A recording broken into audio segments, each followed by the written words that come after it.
Assalamualaikum warahmatullahi wabarakatuh. Hari ini ada pembahasan latihan soal untuk PSTS ya. Ini untuk nomor satu, ada unsur P, Q, R, dan S dengan nomor atomnya 12. Lalu ada Q 16, ada R 18, dan S 35. Yang ditanya adalah pasangan unsur yang membentuk ikatan ion. Nah, untuk ikatan ion itu kan harus menggunakan unsur logam dan non-logam. Berarti dari keempat unsur ini, PKRS, kita harus cari tahu dulu dia termasuk logam atau non-logam. Nah, bagaimana kita supaya tahu dia logam atau non-logam? Kita harus tahu dia golongan berapa. Nah, dari nomor atom 12, berarti kita bisa pakai konfigurasi 282, berarti di sini dia golongan 2. 16 ada 286 berarti golongan 6. Kalau 18 berarti 288 golongan 8. Lalu 35, 28, 18, dan 7. Berarti dia golongan 7. Kalau golongan 2, 1, 2, 3 itu termasuk logam, berarti ini logam. Sisanya kan berarti golongan 4, 5, 6, 7, sampai 8 itu adalah non-logam. Nah, karena kita mau ion, harus ada logam, berarti harus ada P. P dengan siapa? Oh, di sini adanya P dan Q dan P dan R. Nah, yang paling tepat adalah P dan Q jawabannya. Kenapa? Kalau P dengan R, ini non-logam juga, tapi dia termasuk golongan 8. Golongan 8 itu adalah gas mulia. Gas mulia tidak membentuk ikatan ion. Next, untuk nomor 2. Nah, untuk nomor 2, di sini ada konfigurasi atom X dan Y. Kita lihat apakah jenis ikatan yang terbentuk antara X dengan Y. Nah, pertama kita harus tahu dulu golongannya. Karena X di sini belakangnya P, ada 5 dan 2, berarti dia golongan 7A. Sedangkan yang Y, P dengan S lagi, belakangnya 2 sama 2, berarti golongan 4A. 7A dengan 4A itu sama-sama non-logam. Karena sama-sama non-logam berarti di sini sudah pasti adalah ikatan kovalen. X karena belakangnya 7, sedangkan Y belakangnya 4, 7 itu butuh 1. 4 butuh 4. Nah, ketika kita gabungkan mereka, 4 dibagi 1, maka dapat 4. 4 apa? Karena yang kecil itu ini adalah X, berarti X-nya ada 4. Y-nya 1, X-nya 4. Nah, ini kita harus tahu apakah yang terbentuk nantinya dia polar atau non-polar. Nah, boleh dilihat dari X, Y 4 ini. Nah, itu kan Y itu 4. X itu 7. 7 butuh 1. Karena X-nya ada 4, bisa kita kalikan 4. Nah, 4 sama 4, 0. Karena kalau misalnya kita polar non-polar, dilihat tadi kita kurang ya. 0, berarti tidak ada elektron bebas. Kalau tidak ada elektron bebas, berarti dia non-polar. Kalau ada sisa, berarti dia polar, berarti ada sisa elektron bebas. Nah, kalau kita tambahkan 4 dengan 4, jumlahnya 8, berarti ini adalah senyawa yang oktet. Nah, karena ini tadi tidak ada elektron bebas, berarti ini adalah ikatan kovalen non-polar. Next, ke nomor 3. Nah, ini ada ikatan ionik XY3. Ionik, kalau ionik berarti kita pecah dulu. X-nya menjadi 3 plus karena Y-nya ada 3. Sedangkan Y-nya jadi min 1 karena X-nya di sini cuma ada 1. Nah, berarti ada X3 plus sama Y min. Kita cari atom X dengan Y, nomor atomnya yang bisa membentuk 3 plus dengan min 1. Nah, 13, nih, elektron 13, kalau nomor 13 kan 283. 3 berarti dia melepas 3, berarti di sini 3 plus nih. Nah, kalau 16, 2, 8, 6. Kalau 6 itu supaya jadi 8 kan berarti harus menangkap 2.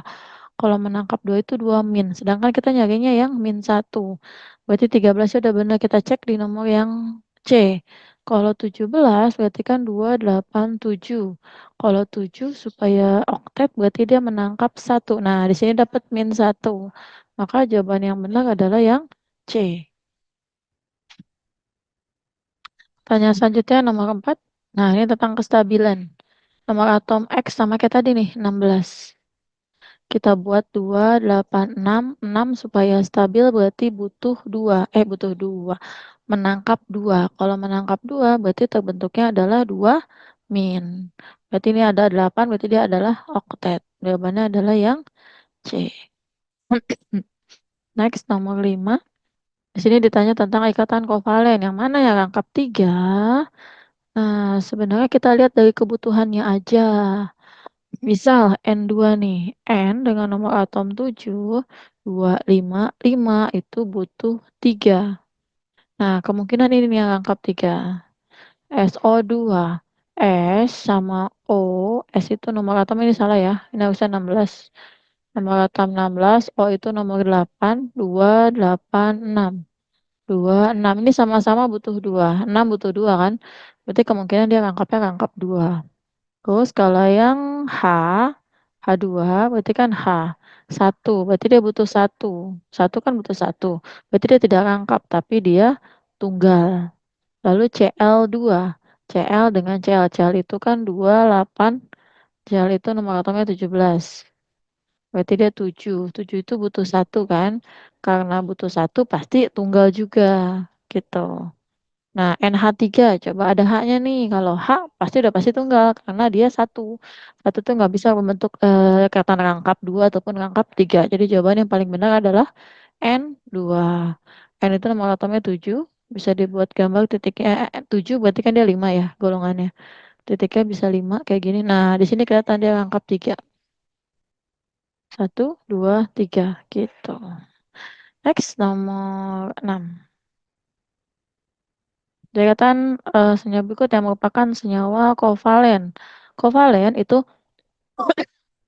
non-logam dengan non-logam. Kalau non-logam berarti tidak boleh ada logam. Logam itu golongan 1A, 2A, 3A. Tapi ada kecualinya. Kalau 1A itu kecuali H. Kalau 2A kecuali BE. 3A kecuali B. Jadi H, BE dengan B ini masih termasuk ke dalam non-logam. Di A ada K. K itu logam. Dia golongan 1A.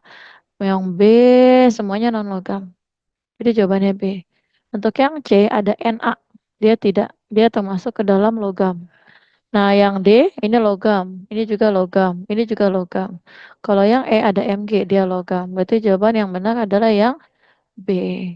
Supaya tahu dia logam atau non-logam, berarti harus tahu golongannya. Berarti kalau supaya tahu golongannya harus dibuat konfigurasi elektronnya. Nah, nomor 7. Yang ditanya adalah jika K, BaCl, N, dan O ini membentuk senyawa yang kira-kira yang benar yang mana? Oke, ini harusnya dicek satu-satu. Nah, dari atom-atomnya. Ini yang benar jawabannya A. Kita coba cek yang A. Ba dengan nomor atom 56, kita buat konfigurasinya. 2, 8, 18, 28. Berarti 18 lagi. 28, 82. Nah, belakangnya 2. Berarti ini adalah golongan 2A. Cl dengan nomor atom 17, 2, 8, 7. 7 berarti dia golongan non-logam. Nah, ini ada logam, non-logam. Berarti dia ikatan ion. Kalau ikatan ion berarti ada plus dengan min. Karena Ba golongan 2A, berarti dia akan membentuk 2 plus. Sedangkan 7, si Cl, akan membentuk ion min. 7 kan supaya 8 berarti min 1 kan menangkap 1. Ba2 plus dengan Cl min akan terbentuk apa? Tinggal tukeran aja tuh. Ba-nya yang tadinya 2 jadi 1, Cl jadi 2. Tadinya dia 1. Jadi maka yang terbentuk BaCl 2. Jawabannya yang benar adalah yang A. Kalau yang B salah. Kenapa salah? O, kita lihat yang O. O nomor atomnya 8.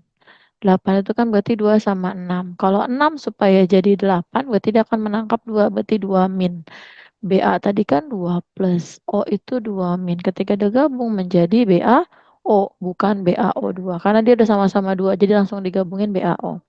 Kalau K dengan N, K itu kalau kita buat ini 19, 28, 81, berarti yang terbentuk adalah K plus. Sedangkan N itu nomor atomnya 7, berarti 2 dengan 5. 5 berarti kan dia menangkap 3, berarti 3 min. Ketika digabungkan K plus dengan N 3 min, tukeran nih, K-nya jadi 3. N-nya jadi 1, maka yang terbentuk adalah K3N. Ini salah, ini juga salah. Nah, K2O3 juga salah. K itu kan plus, dari sini ya, O itu 2 min. Kalau kita gabung jadinya apa? Harusnya K-nya 2 karena O-nya 2. O-nya 1. Jadi K2O gitu. Nah, next selanjutnya untuk nomor 8. Struktur Lewis yang benar untuk NH4+. NH4+, kita buat dulu konfigurasinya. Kalau H udah pasti 1 ya. Kalau N kan 7. 7 itu berarti 2 dan 5. Di sini dia 5. Berarti kita cari N titiknya 5, H titiknya 1. Hati-hati di sini ada plus. NH4+. Berarti plus di sini artinya adalah melepas. Berarti harusnya total elektron semuanya 1, kenapa dikali 4? Karena hanya ada 4 ya. Nah, ini ada 5, berarti 5 tambah 4 itu harusnya jumlahnya 9. Karena dia melepas 1 elektron, maka jumlah titik atau jumlah elektron total dari NH4+ itu adalah 8 elektron. Berarti titiknya harus ada 8. Kalau kita lihat yang A, di sini ada titik 1, 2, 3, 4, 5, 6, 7, 8, 9, 10, 11, 12. Gitu kebanyakan. Berarti yang A salah. Terus yang B juga udah pasti salah ya. Di sini udah ada nih. Nih di sini aja udah ada 2 sama 2 4. 4, 8, 10, 12. Salah lagi. Kita cari yang cuma 8 titiknya. Nah, yang mana? Nih, 8. Di sini kan 1, 2, 3, 4, 5, 6, 7, 8. Jadi jawaban yang benar adalah yang C. Next, nomor 9. Nomor 9 itu tentang senyawa kovalen nonpolar. Kalau nonpolar itu harus tidak ada elektron bebas. Kita tahu ada elektron bebas atau tidak, itu dilihat dari bisa dari struktur Lewis, bisa dari kita pakai rumus bisa. Kalau saya bisa pakai rumus, pakai golongan. P, kita lihat dia golongan berapa? Dia golongan 5. Cl itu golongan 7. Kita lihat di Cl-nya, dia itu butuh 1. Karena Cl ada 3, kita kalikan 3. Berarti ketika 5 dikurang 3 dapatnya 2. Oh, ada sisa. Berarti dia polar. Kalau kita tambahkan itu menunjukkan oktet atau tidak oktet karena 8 dia adalah oktet. Kita coba lagi SF6. S itu golongan 6, F golongan 7. Kita dari 7 ini ya karena 7 F-nya ada 6. Berarti kita dari sini ini 6-nya 7 itu butuh 1. Ada 6F berarti kita kalikan 6. Nah, ketika 6 dikurang 6, 0 berarti dia nonpolar. Sedangkan kalau kita tambahkan hasilnya 12 berarti dia tidak oktet gitu. Selanjutnya untuk NH3 dengan cara yang sama. N golongan 5, H golongan 1. Ini atom pusat. Ini butuh 1 karena dia duplet. Nah, ini 1 kita kalikan 3 karena hanya ada 3. Nah, 5 dikurang 3 dapat 2 berarti dia polar. Ketika kita tambahkan berarti dia oktet karena dia 8. Nah, saya mau contoh lagi yang untuk H2O. H2O, H itu golongan 1, O itu golongan 6. O menjadi atom pusat. Hanya kan karena ada 2, H butuh 1. Dikalikan 2 berarti 2. Nah, kita kurangi 6 dikurang 2, 4 berarti dia polar. Sedangkan kalau kita tambahkan jadinya 8 berarti dia oktet. Nah, kalau kita udah buat sini semuanya, ini bisa kita dapat nih. Yang ini polar, non-polar, polar, polar, ini non-polar, ini non-polar, non-polar. Caranya sama ya dengan yang tadi. Kalau HF itu khusus karena dia punya ikatan hidrogen juga, jadi polar juga. Untuk yang dua-dua, TH2, Cl2, I2 itu semuanya adalah non-polar. Nah, berarti yang non-polar yang mana? Bisa 2, 2, 5, 6, 7, 8, 10. 2, 5, 6, 7, 8, 10. Berarti D yang benar ya. Jawaban yang benar adalah yang D. Next, nomor 10. Nah, ini bentuk molekul. CF4 dengan XeCl2. Ini kita harus bikin, boleh yang tadi juga. Bikin yang kayak tadi bisa. C itu golongan 4, F itu golongan 7.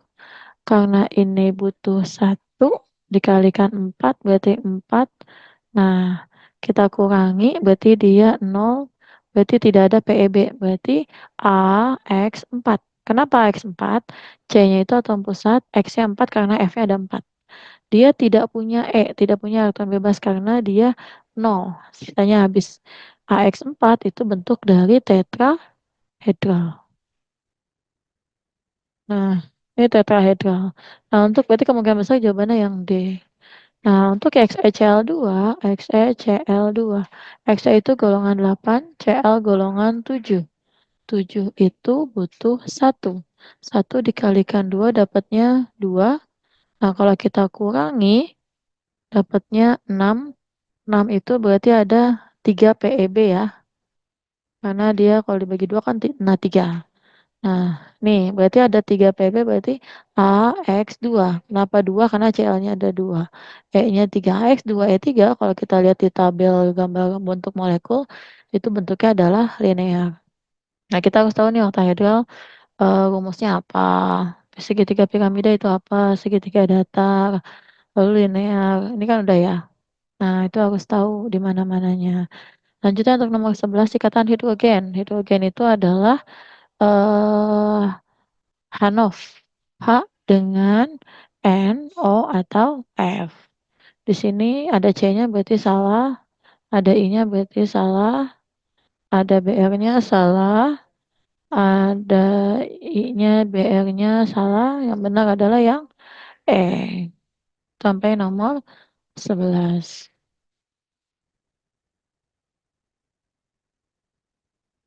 Selanjutnya kita bahas nomor 12. Untuk nomor 12 itu mencari mol dari gram. Berarti kan dari massa ya. Untuk massa menjadi mol, berarti kan kita punya rumus massa dibagi massa molar atau MR-nya. Nah, di sini NaOH ada AR-nya 23, 1 dengan 16. Berarti 23 ditambah pokoknya 16 ditambah hanya 1 totalnya menjadi 40. Masanya kita tulis di sini 24 per 40. 24 bagi 4 kan 6 ya. 6 bagi 10 berarti 0,6 mol. Nah, berarti nomor 12 jawabannya 0,6 mol. Nah, kita lanjut ke nomor 13. Ditanya adalah banyak partikel. Banyak partikel berarti Jp. Nah, diketahui massa. Berarti dari massa kita cari molnya dulu. Pakai cara yang tadi ya. Dibagi sama MR-nya. Ca di sini ada 40. Cl-nya karena ada 2 berarti 35,5 kita kalikan 2. Berarti kan 71. Ini dapat 111. Berarti tinggal kita hitung 2,22 dibagi 111. Ini kan bisa coret ya. Bisa 2, tapi di bawahnya masih sisa 100. Berarti 2 kali 10 pangkat min 2. Nah, ini kita bisa masukin ke sini. Jp itu kan mol dikali 602 kali 10 pangkat 23. Tinggal kita kalikan sama bilangan Avogadro 6,02 kali 10 pangkat 23. 2 kali 602 kan 12,04. Ini min 2 dengan 2 angkat 23 berarti pangkatnya menjadi 21. Bilangan gak boleh pakai 12 berarti pakai 1,204. Nah, ini kan pindah ke sini komanya. Berarti pangkatnya nambah 1. Berarti hasil akhirnya adalah 1,204 dikali 10 pangkat 22.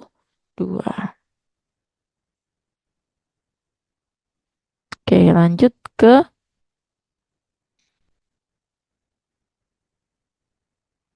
nomor 14. Sama ditanyanya banyak partikel 20 mol. Nah, ini udah diketahui molnya. Berarti langsung mol dikalikan 602 kali 10 pangkat 23. Berarti 20 dikali 602 kali 10 pangkat 23. Kalau misalnya eh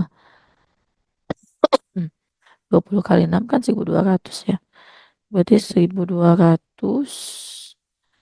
1.200 120. Nah, berarti salah. Di sini 120,4 kali 10 pangkat 23. Kita ubah jadi 1,204. Berarti pangkatnya menjadi naik 2 ya. Berarti 25. Dapat jawabannya yang D. Karena dari 1,204 ke 120,4 itu ada jarak 2 koma. Berarti pangkatnya nambah juga 2. Nomor 15. Ada gas CO2, tekanan 1 atmosfer, suhu 0 derajat berarti STP, volume dari 132 gram. Nah, ini ada massa menjadi volume. Berarti kita cari molnya dulu. Dari massa 132 gram dibagi mR-nya. CO2, C itu 12, O itu karena ada 2, berarti 16 dikali 2, berarti 32 ya. Dapatnya 44. 132 dibagi 44 ini bisa kita dapetin angkanya 3. Berarti 3 mol. Nah, tinggal cari volumenya. Berarti volumenya mol dikali 22,4 untuk yang STP. Berarti tinggal 3 kali 22,4. 3 kali 22 itu kan 67,2 liter. Nah, berarti didapatkan hasilnya yang D. Lanjut soal yang terakhir, ada nomor 16. Jika di dalam suatu tabung bervolume 6 liter, ada tekanannya, ada suhunya, yang ditanya adalah molnya. Nah, ini karena suhunya, tekanannya tidak standar, berarti kita menggunakan persamaan gas ideal. PV sama dengan nRT. P-nya tekanan 1,64, volumenya 6 liter, N-nya itu molnya yang ditanyakan, R-nya itu menggunakan ketetapan 0,082, suhunya diubah menjadi Kelvin ditambah 273, berarti hasilnya 300. Ini kita kalikan dulu, 1,64 kita kalikan 6. Lalu yang sebelah kanan juga sama, kita kalikan 0,082 dikali 300. Ini dapat 24,6. Berarti molnya 9,84 dibagi 24,6. Nah, didapatkan hasilnya 0,4 mol. Dah selesai. Ini soal terakhir, semoga bermanfaat. Sekian dari saya. Assalamualaikum warahmatullahi wabarakatuh.